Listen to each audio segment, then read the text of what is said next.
Halo guys, gimana kabarnya? Di sini Paulus Kengguruan. Hari ini aku kembali lagi untuk membawakan kitab Amsal kepada kalian saudara semua. Oke, Shalom, peace be with you guys. Aku dulu pernah berpikir di kitab 1 Yohanes pasal 3 ayat 9 dikatakan setiap orang yang lahir dari Allah tidak berbuat dosa lagi. Sebab benih ilahi tetap ada di dalam dia dan ia tidak dapat berbuat dosa karena ia lahir dari Allah.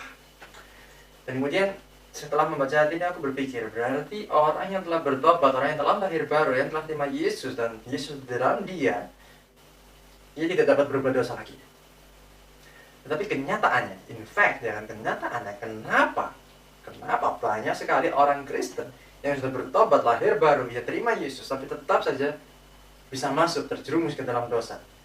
Bahkan banyak sekali kejadian bahwa mereka tidak bisa keluar daripada kecanduan mereka, daripada dosa-dosa yang mereka lakukan ini. Ya, tidak bisa keluar. Nah, ini kenapa ini? Gitu kan? Kenapa? Apa yang menyebabkan mereka terjerumus jatuh, masuk ke dalam dosa yang sama? Ada banyak sekali jawaban akan hal ini, dan salah satunya akan kita bahas hari ini. Alright? Kita akan bahas dari kitab Amsal, pasal 23 ayat yang ke-17. Di sini dikatakan, janganlah hatimu iri kepada orang-orang yang berdosa, tetapi takutlah akan Tuhan senantiasa. Amin. Jadi jelas sekali di sini kita bisa melihat bahwa kita tidak boleh iri kepada orang yang berbuat dosa. Di sini kita bisa lihat bahwa sumber daripada iri hati adalah di dalam hati. Iri hati ini bukan ada di dalam pikiran kita, tetapi perasaan iri hati ada di dalam hati kita. Jadi mungkin seringkali jika kita ditanya nih pada saat kita sadar, kita ditanya, apa kamu iri dengan orang itu? Oh, enggak. Kita sadar, kita bisa berpikir dengan jernih, kita bisa mengatakan aku nggak iri terhadap orang berdosa. Buat apa aku iri? Itu perbuatan yang nggak benar, men, gitu kan. Kita selalu bisa rohani seperti itu jawabannya. Tetapi pada saat kita sendirian, biasanya seperti itu, pada saat kita sendirian, pada saat kita ada masalah, kita lagi down, ini yang timbul daripada hati kita. Seperti yang Yesus lakukan pada saat ia down, ia stres, ia ada berdoa kepada Bapa. Ini adalah hati yang paling dalam, ini ia berdoa. Pelampiasan Yesus adalah berdoa di Taman Getsemani. Nah, apakah pelampiasan kita? Itu yang perlu kita renungkan hari ini. Pelampiasan kita, apa kita memiliki pikiran, aduh, enak ya, kalau sebelum aku bertobat, aku bisa pukul orang itu, misalnya gitu. Mangkel gitu kan, kita marah, aduh, kalau aku belum bertobat nih, aku bisa nyabu misalnya. Kalau aku belum bertobat nih, aku bisa merokok lagi, misalnya gitu. Kalau aku belum bertobat, aku bisa memuaskan nafsu seksku dengan seks bebas. Di sini bebas kok, ya kan. Ini aku juga bayar, aku beli kok, katanya gitu kan.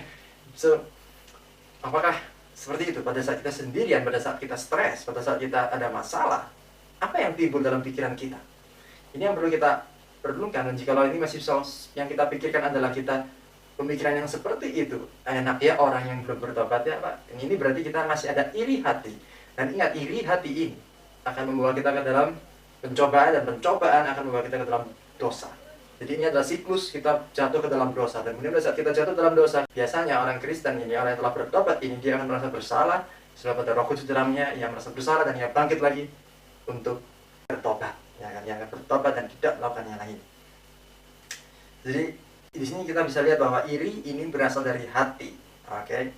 Iri ini berasal daripada hati. Yang mana dikatakan takutlah akan Tuhan senantiasa. Senantiasa dalam bahasa Inggris dikatakan all day long, dalam bahasa Mandarin dikatakan zhongzhi, ya kan? Dalam keseharian kita, setiap hari, setiap saat, senantiasa. Kita harus takut akan Tuhan. Takut akan Tuhan berarti kita takut, dalam bahasa Mandarin dikatakan takut dengan kita menghormati. Kita menghormati dengan rasa takut. Kita takut karena kita menghormati. Ini sesuatu perasaan yang seperti itu. Jadi bukan takut kemudian kita menjauh, ya kan? Dan rasa takut akan Tuhan ini adalah permulaan akan hikmat, bagi yang telah kita pelajari dari permulaan Amsal. Oke. Dan kenapa kita harus jauhi ini? Selain supaya kita tidak berbuat dosa, kita bisa lihat di Amsal 23 ayat yang ke-18, satu ayat di bawahnya itu dikatakan, karena masa depan sungguh ada dan harapanmu tidak akan hilang. Oke, amin. So, dalam bahasa Inggris dikatakan for surely, tentunya, jelas sekali, pasti, there is an end, akan ada pengakhiran. Entire expectation shall not be cut off. Dan ekspektasi kita, pengharapan kita tidak akan dipotong. Pengharapan kita akan terus ada, tidak akan dipotong. Oke. Jadi jelas sekali di sini kita bisa lihat bahwa masa depan kita itu sungguh ada. Kita memiliki masa depan. Dalam bahasa Mandarin dikatakan masa depan kita adalah memiliki laporan yang bagus. Masa depan kita memiliki laporan yang bagus. Kehidupan kita, masa depan kita pasti memiliki laporan yang bagus. Tentunya memiliki laporan yang bagus, memiliki hasil akhir yang bagus. Alright. Kita mesti percaya hal ini, bahwa akhir dari kehidupan kita, hasil akhirnya kita akan memiliki laporan yang bagus. Sebab kita tidak berdosa di mata Tuhan, kita disenangi oleh Tuhan. Oke. Dan kemudian harapanmu tidak akan hilang, expectation kita tidak akan hilang. Kita memiliki pengharapan yang tidak diputus oleh Tuhan, pengharapan kita. Alright. Jadi dari ayat ini aku mau encourage kita, mari kita tidak iri terhadap perbuatan dosa. Perbuatan dosa itu kelihatannya nikmat dan itu enak bagi tubuh kita, tetapi tidak nikmat bagi masa depan kita, bagi pengharapan kita, apa yang kita harapkan daripada Tuhan, apa yang kita inginkan daripada Tuhan. Juga pada akhir kehidupan kita, kehidupan setelah kita kematian, pada akhirnya for an end, laporan kita tidak bagus di hadapan Tuhan. Jadi aku mau encourage kita untuk kita berhati-hati di sini, dan aku mau encourage kita, mari kita saling mengingatkan saudara kita. Mari kita ingatkan saudara kita yang mungkin kita melihat ini nggak baik, ini nggak benar, kita bantu mereka.